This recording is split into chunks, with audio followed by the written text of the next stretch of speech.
ರಕ್ಷಿಸಲ್ಪಡ್ತಿರುವರಿಗೆ ಸಿಲುಬೆ ದೇವರ ಶಕ್ತಿ. ಹಲ್ಲೆಲೂಯ. ಅದು ದೇವಶಕ್ತಿ. ಅವರನ್ನು ಯಾರೂ ಸೋಲಿಸಲು ಸಾಧ್ಯವಿಲ್ಲ.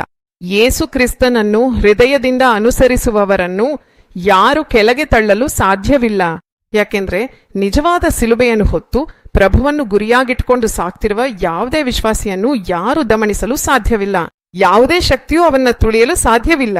ಯಾಕೆಂದ್ರೆ ಅವರೊಳಗೆ ಅಷ್ಟು ಅದ್ಭುತವಾದ ಅತೀತವಾದ ಶಕ್ತಿ ತುಂಬಿದೆ. ಆದುದರಿಂದ ಕ್ರಿಸ್ತನ ದುಃಖಗಳಲ್ಲಿ ನೀವು ಪಾಲುಗಾರರಾಗಿರುವಷ್ಟು ನೀವು ಸಂತೋಷ ಪಡಿರಿ. ನೀವು ಅಳಬೇಡಿ, ದುಃಖ ಪಡಬೇಡಿ. ಸಿಲುಬೆ ಇಲ್ಲದೆ ನಾವು ಎಲ್ಲರೂ ಯಾವಾಗೋ ನಾಶವಾಗ್ತಿದ್ವಿ.